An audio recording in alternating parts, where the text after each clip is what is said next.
What would you do if your future MIL hired a private investigator to destroy your wedding? My mother-in-law Monique hated me from the moment Antoine brought me home. She critiqued everything. My job wasn't prestigious enough. My family wasn't connected enough. My apartment was too small. At our engagement party, she pulled Antoine aside 3 times to talk privately. She cried in the bathroom and told guests I was trapping her son. She called Antoine daily, asking if he was really sure about me. At family dinners, she'd bring up Antoine's ex-girlfriends. "Remember how successful Amelie was?" she'd say, staring at me. "Catherine came from such a good family." Antoine always defended me, but Monique never stopped.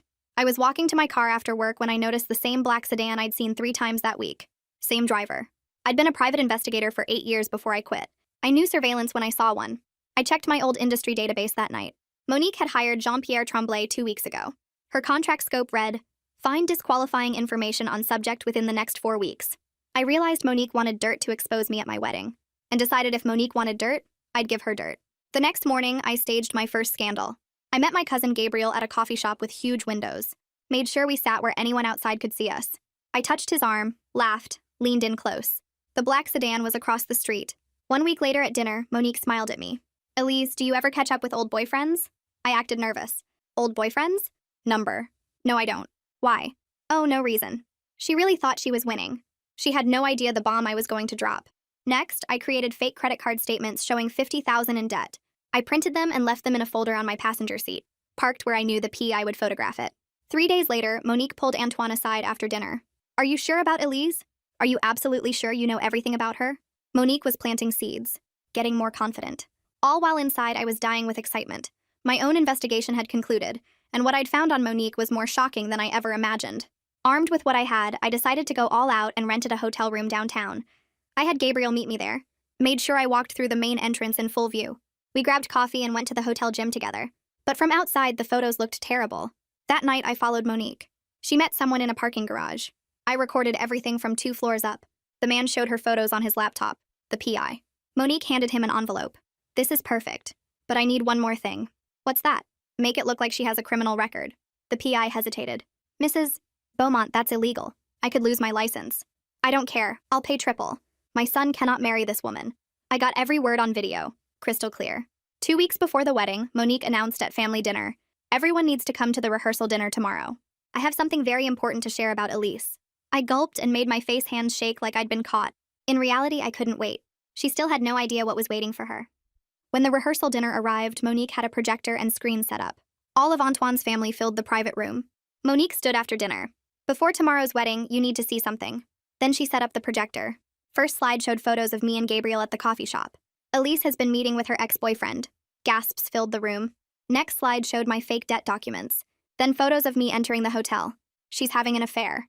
Antoine went pale. "Elise, what is this?" Final slide was a fake criminal record. "She also has an armed robbery record she never disclosed." The room erupted. Antoine's grandmother started crying. It was finally time. I stood up calmly. "Those are interesting photos, Monique." She looked triumphant. "I hired a private investigator. I had to protect my son." "I know you did. You hired Jean-Pierre Tremblay." "I know because I'm a licensed private investigator. I worked with him." Monique's face changed. "Everything you showed is fake. I planted it. I knew you tried to break us up." You're lying," Monique stammered. I opened my laptop. "This ex is my cousin Gabriel. The debt is photoshopped. The criminal record is fabricated." The room murmured. "But none of that matters. Because while you were investigating me, I was investigating you." Monique's face changed. "I tracked everywhere you went. Every Tuesday and Thursday for the past 3 years. You told your husband you were visiting your sister." I pulled up photos on the projector. "This is where you actually went." Photos of Monique entering a house in Sherbrooke. Monique with a man. Monique with 2 teenage boys. Her husband stood up slowly. "Monique, what is this?" I walked to the door and opened it. A man walked in, with 2 teenage boys. "Everyone, this is Robert, Monique's other husband, and these are her other sons. She's been living a double life for 16 years. I stared at Monique. "I think you have some explaining to do." What she said next made me realize I'd only uncovered the tip of the iceberg. Monique grabbed the edge of the table and looked straight at Gerard across the room. She said Gerard knew everything about Robert and the boys from the beginning, that he helped pay for the second house in Sherbrooke for 16 years as some kind of private family deal. The room went dead quiet. Everyone turned to stare at Gerard. He sat frozen in his chair like someone had hit pause on him. My stomach dropped. The triumph I felt 2 minutes ago drained away completely. I thought I was exposing Monique's secret life, but apparently Gerard was part of it the whole time. This was way more complicated than I expected. Antoine stood up so fast his chair scraped loud against the floor. His face looked pale and his hands were shaking. He said the wedding was postponed until everyone knew the full truth about what had been happening. His voice shook, but he sounded firm about it. He looked at me with this expression I couldn't figure out. Not angry exactly, but not supportive either. Then he walked out of the private dining room without saying anything else. I heard his footsteps going down the hallway, and then the outside door closing. My phone was in my hand before I even thought about it. I pulled up the parking garage video and turned the volume all the way up. My hands felt steady, even though everything inside me was spinning. Monique's voice filled the whole room from the phone speaker. You could hear her perfectly asking Jean-Pierre to make it look like I had a criminal record. Several people gasped. Antoine's aunt put her hand over her mouth. Monique's face went completely white. The audio kept playing with her saying she didn't care if it was illegal and she'd pay triple. When it finished, nobody said anything for a few seconds. Robert stepped forward from where he'd been standing with his two sons near the door. He spoke in this calm, quiet voice that somehow made everyone stop and listen. He said yes, he and Monique had been together for 16 years. He said the boys were absolutely real and they were his sons. Then he said he never knew about her first family until 2 weeks ago when I contacted him. The way he talked made everything feel more real. This wasn't just the big dramatic reveal I'd planned. These were actual people with actual lives I'd just blown up. The boys stood next to their dad looking scared and confused. The older one was maybe 15, and the younger one looked about 13. They both had Monique's dark hair. The room erupted after that. Carrie started crying, and some of Antoine's aunts rushed over to comfort her. Younger cousins started arguing with each other about who knew what. Someone's uncle was yelling questions at Gerard, but Gerard just sat there not moving or talking. Monique tried to explain herself to 3 different people at once. Her voice kept getting higher and more desperate. She moved from person to person, trying to make them understand, but nobody wanted to listen. I stood there watching it all happen, and felt completely disconnected from it. Within 30 minutes, everyone started leaving. People grabbed their coats and purses. Some left in groups talking in urgent whispers. Others walked out alone looking shell-shocked. Gerard finally stood up and left without looking at anyone. Monique followed him calling his name, but he didn't turn around. Robert took his sons and headed for the exit.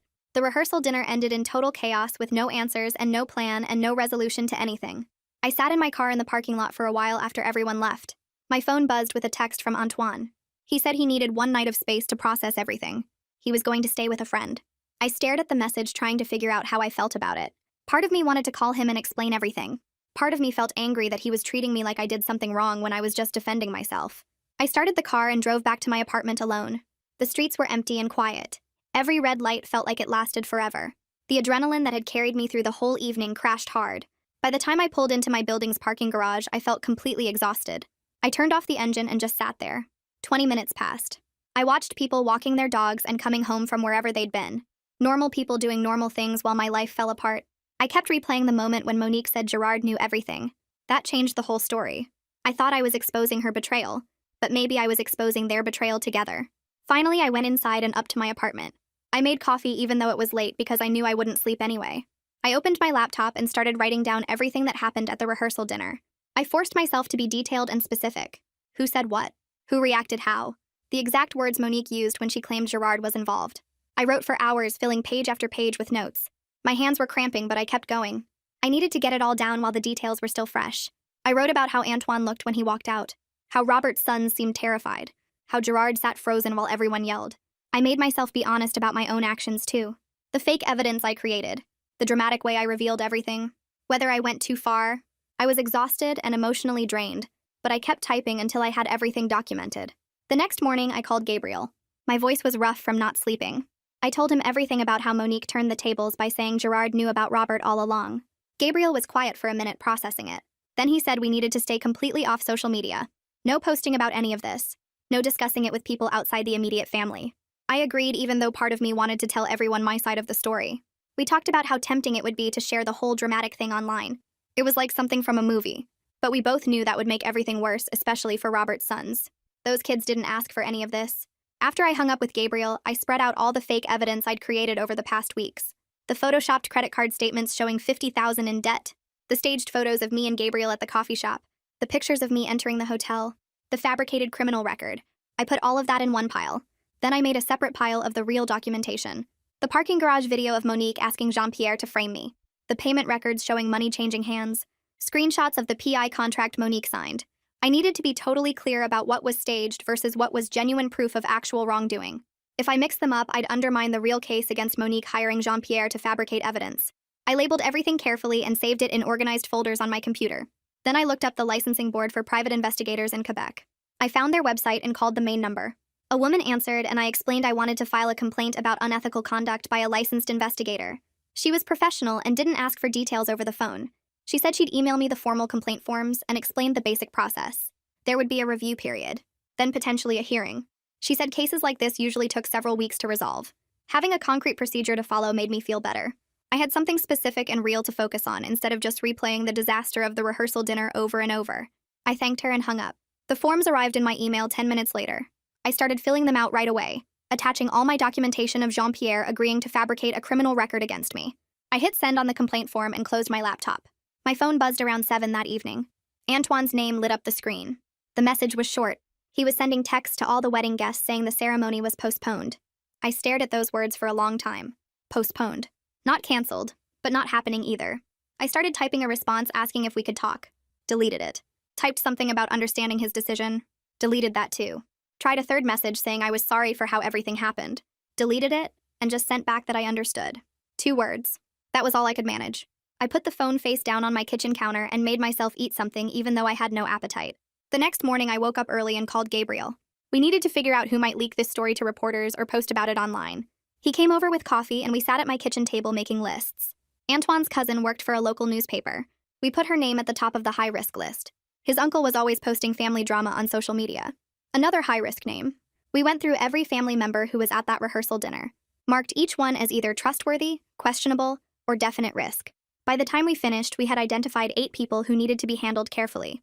Gabriel suggested we reach out to the trustworthy ones first and ask them directly to keep things private. I agreed, and we drafted a simple message explaining that Robert's teenage sons were involved and deserved privacy. We sent it to 6 family members we felt confident about. Then I spent that afternoon doing something harder. I opened a blank document on my laptop and forced myself to write out everything I'd done over the past month. The staged photos with Gabriel at the coffee shop, the fake credit card statements, the hotel room setup, the fabricated criminal record. I wrote down exactly why I did each thing. Next to each action, I wrote whether my motive was justice or revenge. Some were clearly about protecting myself from Monique's attempt to destroy me. Those felt justified. Others were about humiliating her in front of everyone. Those felt different when I looked at them honestly. I drew a line down the middle of the page. Justice on one side, revenge on the other. More items ended up in the revenge column than I wanted to admit. The public revelation at the rehearsal dinner with Robert and his sons walking in. That crossed the line. I could have handled it privately. Given Monique a chance to come clean to her family herself. Instead, I orchestrated maximum embarrassment. I saved the document and closed it, feeling uncomfortable with what I'd written, but also clearer about my own actions. My phone buzzed that evening. Monique's name appeared. The text was long. She claimed I entrapped her. Said her lawyer told her she had grounds to sue me for defamation and emotional distress. I read it once, then again, a third time. Part of me felt irritated. She hired someone to fabricate criminal charges against me. She tried to destroy my reputation and my relationship, but another part of me recognized she had a point about some of my tactics. The staged evidence was entrapment in a way. The public humiliation went beyond what was necessary. Her actions were worse, but mine weren't entirely clean either. I didn't respond to her text. The next morning, I looked up Robert's number in my phone and called him. He answered on the second ring. I asked if his sons were okay, if they were dealing with media attention or family members bothering them. His voice sounded grateful. He said the boys were staying home from the school for a few days. They needed time to process everything that happened. I told him I was genuinely concerned about them. They didn't ask to be brought into this situation. He thanked me for calling and we kept talking. The conversation stretched past an hour. Robert explained how Monique's financial support worked. She sent regular transfers every month, always on the same dates. The amounts varied, but they came like clockwork. She maintained a schedule with remarkable consistency. Tuesdays and Thursdays, she'd drive to Sherbrooke, stay overnight, then drive back the next morning. For 16 years, she kept this routine without missing more than a handful of visits. The more Robert described the logistics, the more I realized this wasn't some casual affair.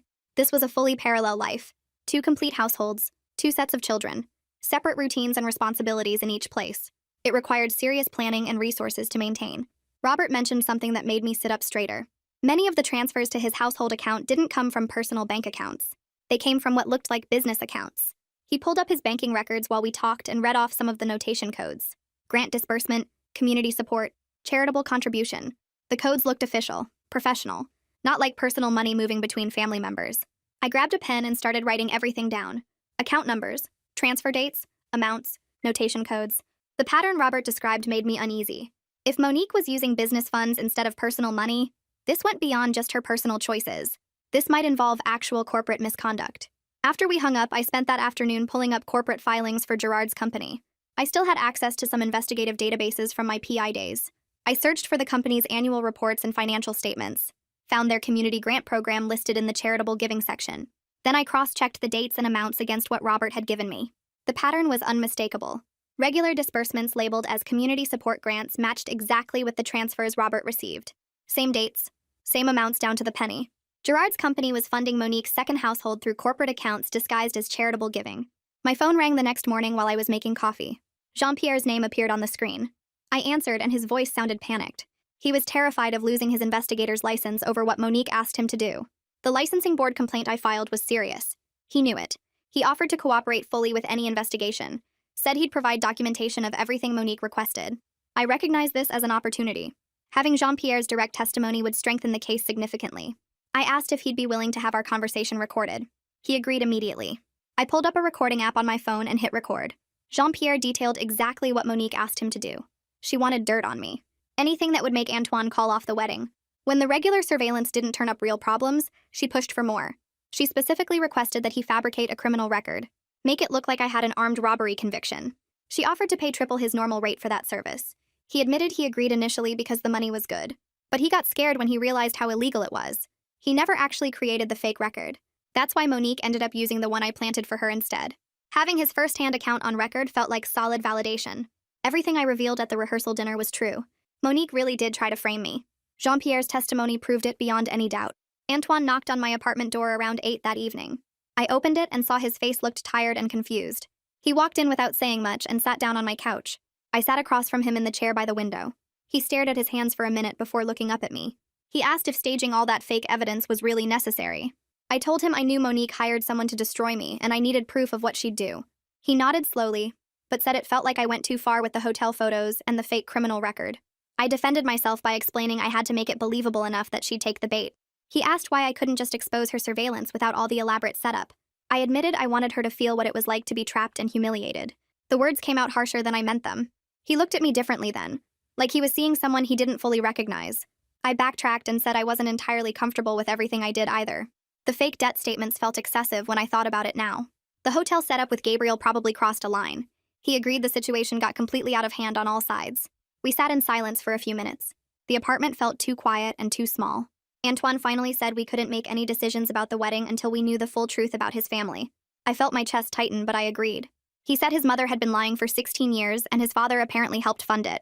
He needed to understand what that meant before he could think about our future.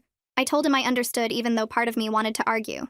He suggested we postpone the wedding indefinitely, instead of trying to force a resolution. The word indefinitely hung in the air between us. I asked if that meant we were breaking up. He said he didn't know what it meant yet. He just knew he couldn't walk down an aisle and make promises when his entire family foundation had crumbled. I nodded and felt tears starting but held them back. He reached over and squeezed my hand once before standing up. He said he'd handle canceling the venue and notifying the guests. I offered to help, but he said he needed to do it himself. He left around 9:30, and I sat in that chair by the window for another hour without moving. The next morning, Antoine texted me that Monique called a family meeting at her house for that afternoon. He said she explicitly didn't invite me. I stared at the message and felt anger rising in my throat. He followed up saying she was trying to control the narrative by getting to everyone first. I typed back asking what he thought she'd say. He responded that she'd probably spin everything to make herself look like a victim of my manipulation. I wrote that I couldn't stop her from talking to her own family, even if I didn't trust what she'd tell them. He sent back a thumbs up and said he'd fill me in later. I put my phone down and paced around my apartment for 20 minutes. The frustration of being excluded felt like being shut out of my own story. But I recognized she had every right to talk to her family without me there. I just wished I could trust her to be honest instead of spinning more lies. My phone rang around 7 that evening. Carrie's name appeared on the screen. I answered, and she said she wanted to hear my side of the story directly. She explained that Monique spent 2 hours at the family meeting painting me as a manipulative liar who staged everything. She said some relatives believed Monique completely while others weren't sure what to think. Carrie said she needed to hear from me before forming her own opinion. I appreciated her asking instead of just accepting family gossip. I spent the next hour walking her through everything that happened. I told her about finding out Monique hired Jean-Pierre. I explained how I staged the fake evidence to catch her in the act. I admitted the parts I wasn't proud of, like the hotel photos that looked worse than they were. I played her the parking garage recording over the phone. She listened to Monique asking Jean-Pierre to fabricate a criminal record. Carrie went quiet for a long moment after the audio finished. She finally said she believed Monique hired the investigator. She said the recording was pretty clear evidence of that, but she needed time to process everything else about the double life and Gerard's involvement. I told her I understood and thanked her for listening with an open mind. She said she'd stay in touch and ended the call. I woke up the next morning and decided to file the formal ethics complaint. I opened my laptop and pulled up the private investigator licensing board website. I downloaded the complaint form and started filling it out. I attached the parking garage video file. I included screenshots of Jean-Pierre's text messages. I added the payment records showing Monique's transfers to him. I wrote a detailed statement explaining how he agreed to fabricate a criminal record for triple his normal rate. Putting everything in writing felt constructive instead of just reactive. I was doing something official through proper channels instead of more dramatic reveals. I reviewed the complaint 3 times before submitting it through the online portal. The confirmation screen appeared saying my complaint had been received. I saved the confirmation number and closed my laptop. The licensing board sent an email that same afternoon. The message confirmed they received my complaint and assigned it case number LB 2024-1847. An ethics officer named Demetria Barton would review the case. The email included her direct phone number and said she'd contact me within 5 business days. Having a name attached to the investigation made it feel more real. There was actual structure and accountability happening now instead of just family chaos. I forwarded the email to my personal folder and felt some of my tension ease. The system was working like it should. There would be a proper review with rules and procedures. I sat back in my chair and took the first deep breath I'd managed in days. 2 days later, an envelope arrived from Gerard's lawyer. I opened it and found a formal letter on expensive letterhead. The letter offered a non-disclosure agreement in exchange for a substantial financial settlement. The specific amount made my eyes widen. They wanted me to agree never to discuss any family matters publicly. The money would solve my immediate financial concerns completely. I could pay off my car, I could put a down payment on a better apartment, but something about the offer felt wrong in my gut. They were trying to buy my silence instead of addressing what actually happened. The letter made it sound like I was the problem that needed to be managed. I read it 3 times and felt more uncomfortable each time. This wasn't about making things right. This was about making the problem disappear. I called my own lawyer the next morning. I explained the NDA offer and said I wanted to decline it. My lawyer asked if I was sure given the financial amount involved. I said I was sure. Instead, I wanted to propose we engage a neutral third-party mediator. My lawyer asked what I hoped to accomplish with mediation. I told her I wanted to focus on finding truth and appropriate accountability. I didn't want to just make the problem disappear for money. She said she'd draft a counter-proposal and send it to Gerard's legal team. I thanked her and hung up. Sending the response through my lawyer kept things professional. It showed I was serious about doing this the right way instead of taking shortcuts. The lawyers went back and forth for about a week. Eventually, both sides agreed on a mediator named Rachel Reardon.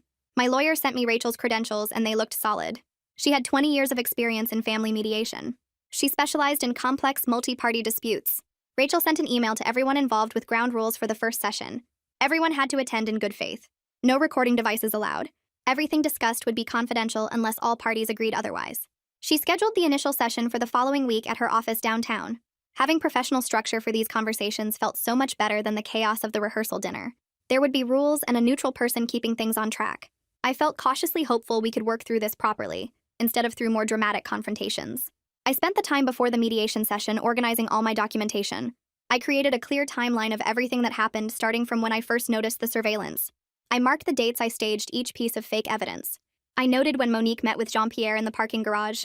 I included the date of the rehearsal dinner and what was revealed there.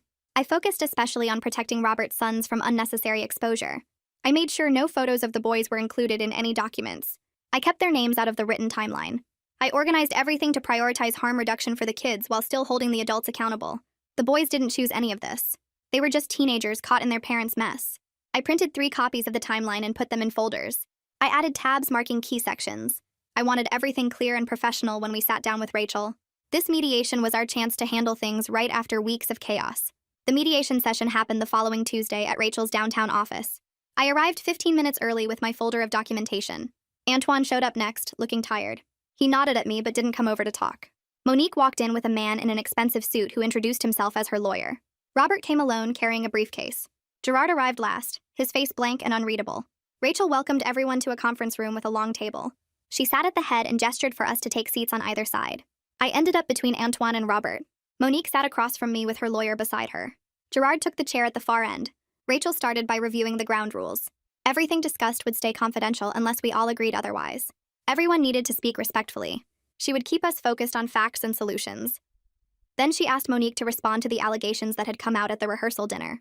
Monique's lawyer spoke first, saying that while his client acknowledged having a relationship with Robert, it did not constitute legal bigamy, since they never formally registered a marriage with the government. The technical distinction made me want to roll my eyes. Monique sat there looking composed while her lawyer talked about religious ceremonies versus legal documents.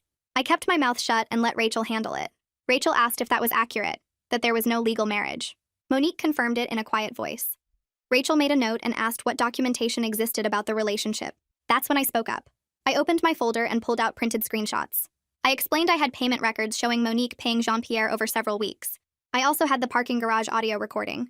Rachel asked if I could play it. I pulled out my phone and connected it to the small speaker Rachel provided.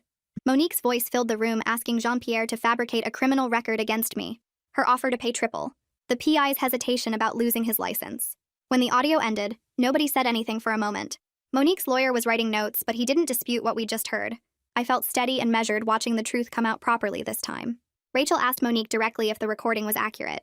Monique looked at the table and said yes. Antoine shifted in his chair beside me. Then he asked his mother a direct question.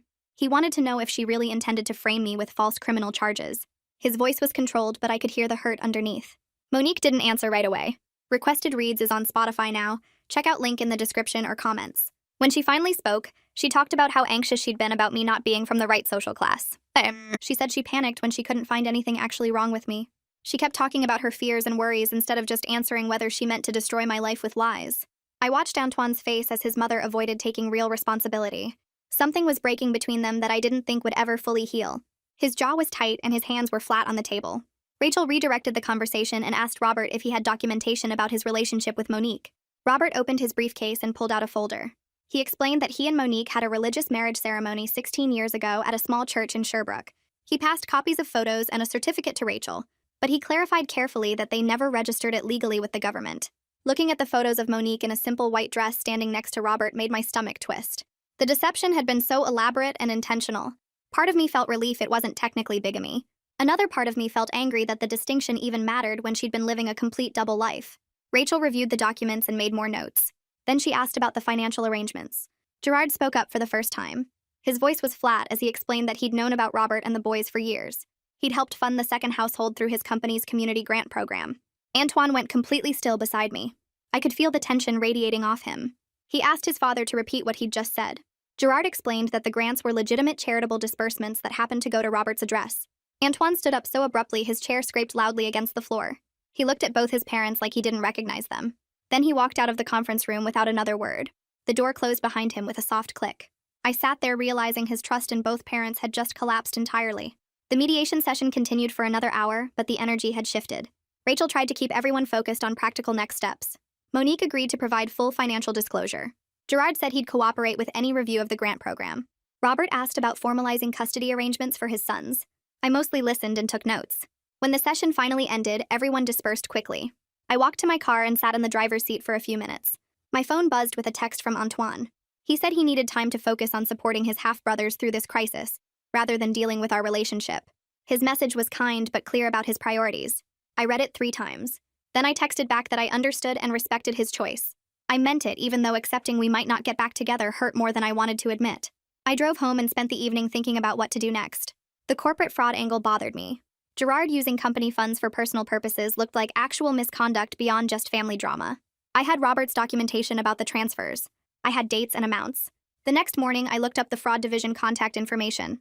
I called and asked to speak with someone about potential misuse of corporate funds. They transferred me to Detective Shane Gray. I explained the situation as clearly as I could. I provided the basics about the double household and the community grant disbursements that matched Robert's support payments. Detective Gray asked me to come in and bring whatever documentation I had. I met him 2 days later at the police station downtown. He was younger than I expected, maybe early 40s, with a direct way of speaking that I appreciated. I laid out all the papers Robert had given me. Detective Gray reviewed everything carefully. Then he explained the legal thresholds for proving corporate fraud versus legitimate charitable disbursements. He said these cases were really difficult to prosecute. Intent mattered a lot. Just because money went to someone Gerard knew didn't automatically make it fraud if the grants were otherwise legitimate. He asked what outcome I was hoping for. I thought about it before answering.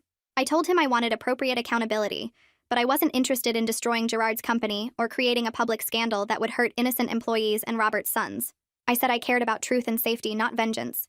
Detective Gray nodded like that made sense to him. He said he'd open a preliminary inquiry and interview Gerard about the grant program, but he was realistic about how it might go. I left feeling sober about the whole thing. Not everything wrong is necessarily criminal. Sometimes there's just messy behavior that doesn't quite cross legal lines. A few days later, Jean-Pierre called me. He sounded nervous and said he wanted to cooperate fully. He offered to sign a formal statement about everything Monique had asked him to do. I met him at a coffee shop near his office. He brought printed copies of payment receipts showing exactly how much Monique had paid him and when. He also drafted an affidavit detailing her request to fabricate criminal records and her offer to triple his normal rate. I read through everything carefully. His cooperation was going to strengthen the ethics case significantly. I felt careful optimism that the licensing board would take appropriate action, now that we had his first-hand account in writing. Jean-Pierre signed the affidavit in front of me, and I witnessed his signature. He looked relieved to have it done. I thanked him for doing the right thing, even though it was late. He said he couldn't sleep knowing he'd almost destroyed someone's life for money. I took the signed documents home and added them to my file. Everything was documented now. The truth was on record in multiple places with multiple people. Whatever happened next, at least the facts were clear and preserved. 3 weeks later, the PI licensing board sent an official letter setting the hearing date for Jean-Pierre's case and assigning Demetria Barton as the ethics officer. I called the number on the letterhead that same afternoon, and Demetria picked up on the second ring. She had a calm voice that immediately put me at ease. She explained that the hearing would focus on Jean-Pierre's agreement to fabricate evidence and his acceptance of payment for illegal services. She walked me through what questions the board would ask me, and emphasized that I should stick to facts without getting emotional or making assumptions about motives. She said the board could impose sanctions ranging from formal warnings to license suspension or full revocation depending on the severity. I took notes on everything she said and felt more prepared knowing exactly what to expect. She told me to bring all my documentation organized chronologically and to practice stating the facts clearly without editorializing. The conversation lasted about 30 minutes, and by the end I felt ready to testify. 2 days after that call, a thick envelope arrived by registered mail from a law firm I didn't recognize. Inside was a letter from Monique's lawyer claiming I had defamed her by revealing private family matters at the rehearsal dinner. The letter demanded I issue a public retraction and apologize for damaging her reputation. It threatened a lawsuit for emotional distress and reputational harm if I didn't comply within 10 days. I read the whole thing twice, feeling annoyed but not particularly worried. I called my own lawyer that afternoon and read her the letter over the phone. She asked me to send her copies of all my documentation, including the parking garage recording, Jean-Pierre's signed affidavit, and the photos I'd shown at the dinner. I scanned everything and emailed it within an hour. My lawyer called back the next morning and confirmed that everything I'd said at the rehearsal dinner was true and supported by solid evidence. She explained that truth is an absolute defense against defamation claims. She said Monique's lawyer was probably just trying to intimidate me into silence, but that we had no legal obligation to retract anything. She drafted a response letter declining the demand and citing the documentation we had. I felt relieved knowing the legal threat didn't actually hold up. That same week, Antoine texted me saying he was moving out of his apartment into a temporary place closer to where Robert lived with his sons. He said he wanted to be available to help his half-brothers through everything they were dealing with. His text ended with a line thanking me for keeping the boys' names and photos private throughout the whole process. Reading his gratitude made something twist in my chest, because it reminded me of why I'd fallen for him in the first place. He'd always been someone who protected people who needed protecting, but I also knew our relationship was probably ending and I had to accept that. I texted back saying I was glad he was there for his brothers and that I'd continue keeping their privacy protected. The next afternoon, Robert called and said his teenage sons wanted to meet me for coffee if I was willing. I agreed immediately, and we set a time for the following day at a quiet cafe near their school. When I arrived, both boys were already sitting at a corner table looking nervous. The older one was maybe 16 with dark hair like Monique. The younger one looked about 14 with Robert's features. I sat down and ordered coffee while they both stared at their hands. I started by telling them directly that I would continue keeping their names and photos out of any public discussion, no matter what happened with the legal proceedings. I promised them I understood they didn't ask for any of this, and that my goal was protecting them from unnecessary exposure. The older boy looked up at me and said they'd been living in fear for 2 weeks that their entire lives would be destroyed by media attention. He said they were terrified reporters would show up at their school, or that classmates would find out and spread everything on social media. The younger brother added that they didn't choose any of this situation and just wanted to finish high school without everyone knowing their family's business. His voice cracked a little when he said it, and I felt protective in a way I hadn't expected. I told them I would do everything possible to keep their story private, and that I'd already turned down media inquiries. They both seemed to relax slightly after that. We talked for another 20 minutes about practical things like how to handle questions from friends if anything did leak. I gave them my phone number and told them to call me directly if they felt unsafe or pressured by anyone. When we said goodbye, the older boy shook my hand formally, and the younger one just nodded, but I could see gratitude in both their faces. The following week, Detective Gray called me with an update. He said an anonymous accountant from Gerard's company had contacted him with information about the community grant program. The accountant had provided documentation showing how funds were routed to Robert's address for years, with notation codes that didn't match standard charitable disbursements. Detective Gray said the leak suggested there were people inside the company who knew something was wrong, but hadn't reported it until now. I felt uneasy hearing that because it meant the deception might have involved more people than just Monique and Gerard. The accountant's information indicated a pattern of deliberate misuse rather than isolated mistakes. Detective Gray said he was opening a preliminary inquiry into the corporate fund transfers and planned to interview Gerard about the grant program's administration. The investigation was moving forward officially now, which validated my concerns, but also made me nervous about how far the consequences might spread. I thanked him for keeping me informed and hung up feeling sober about the whole situation. 2 days later, someone knocked on my apartment door around 7 in the evening. I looked through the peephole and saw Monique standing in the hallway alone. I opened the door but didn't invite her in. She looked different from I'd ever seen her, with no makeup and her hair pulled back messily. She asked if she could come in for just 5 minutes. I hesitated but finally stepped aside and let her enter. Monique sat on the edge of my couch and immediately started begging me to help spare her sons from public exposure. She said she was terrified of losing her social status and reputation in the community. Her voice shook when she talked about how the scandal could destroy her family's name. I watched her carefully and saw real fear in her eyes, rather than the manipulative confidence she usually projected. For a moment, I felt something like empathy for her alongside my anger, but I also knew I couldn't let that sympathy make me compromise on what was right. I told her clearly that I wouldn't participate in any more lies or cover-ups no matter what pressure she applied. I explained that my goal was restitution and protection for the kids rather than destroying everyone involved. I said if she wanted my help protecting her sons, she needed to take real accountability for her actions instead of just trying to manage the damage. I set a firm boundary that I would support outcomes focused on making things right, but I wouldn't help her avoid consequences she'd earned through her own choices. Monique nodded slowly like she was processing what I said.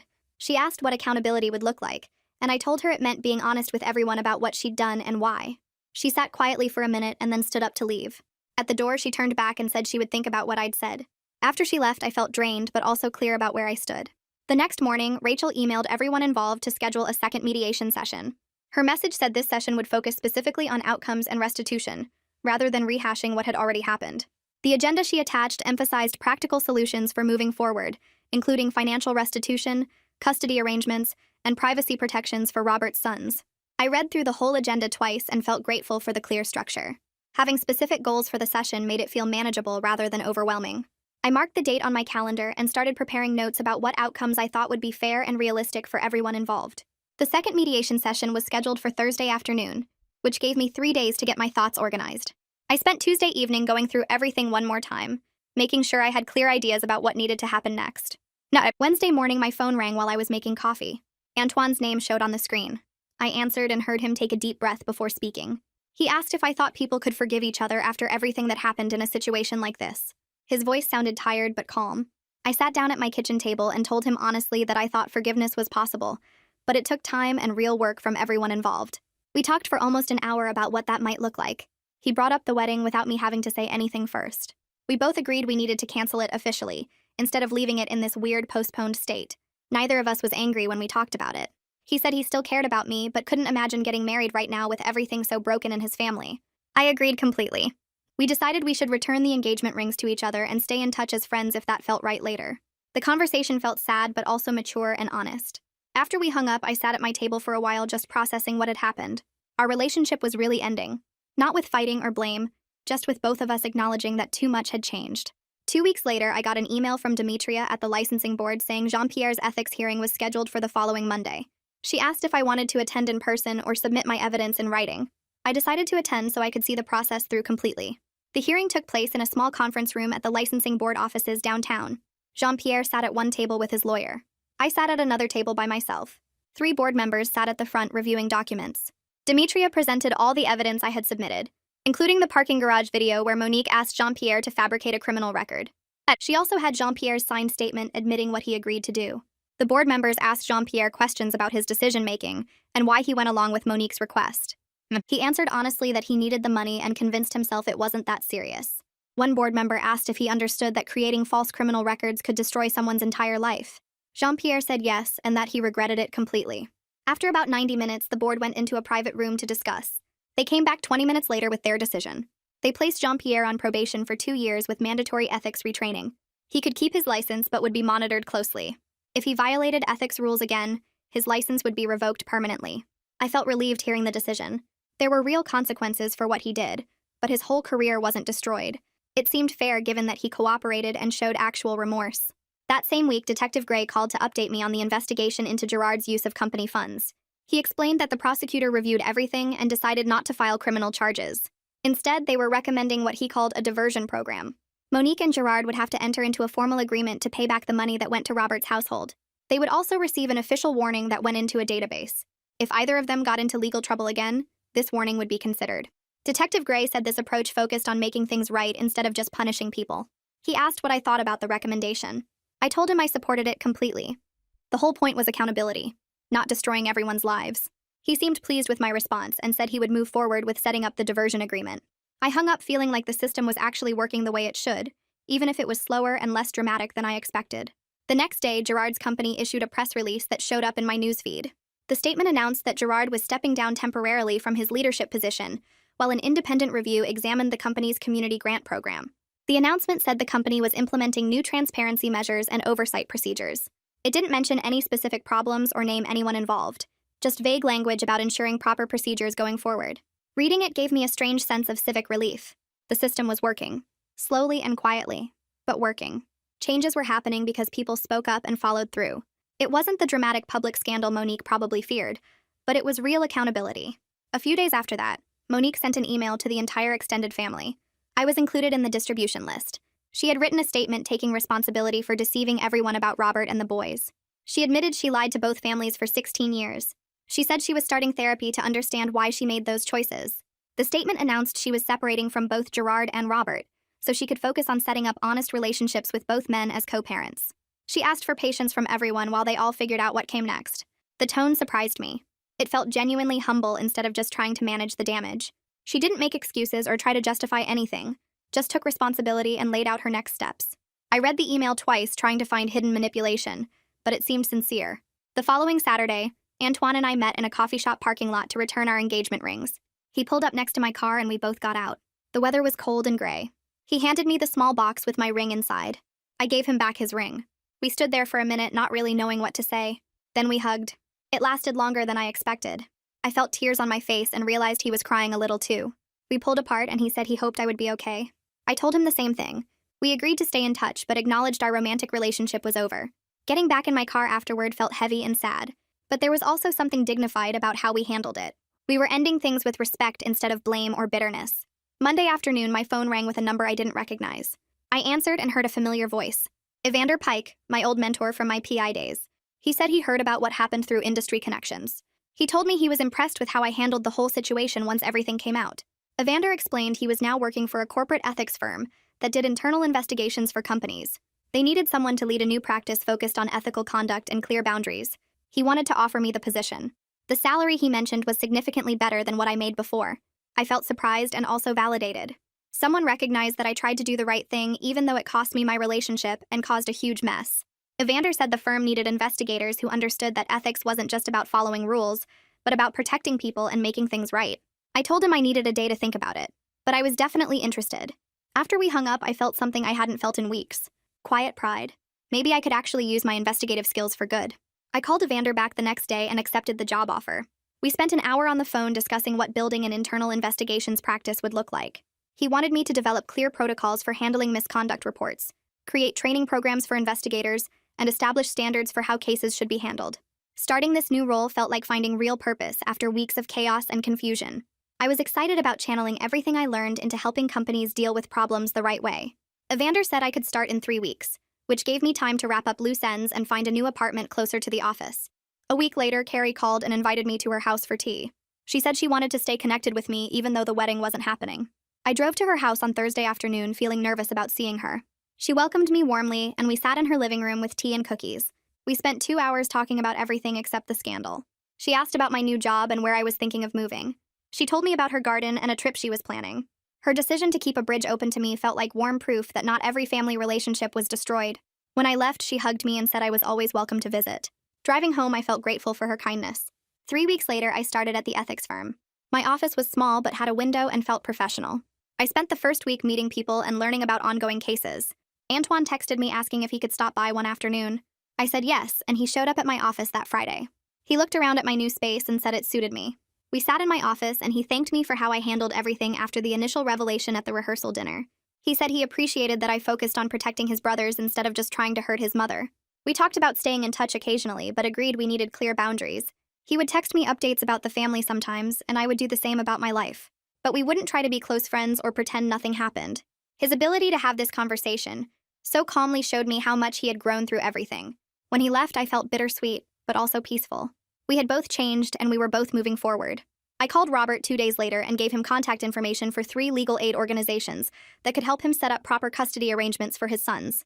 He sounded relieved when I explained how they could formalize child support agreements and parenting schedules now that everything was out in the open, and we spent almost an hour going through which services would work best for his situation.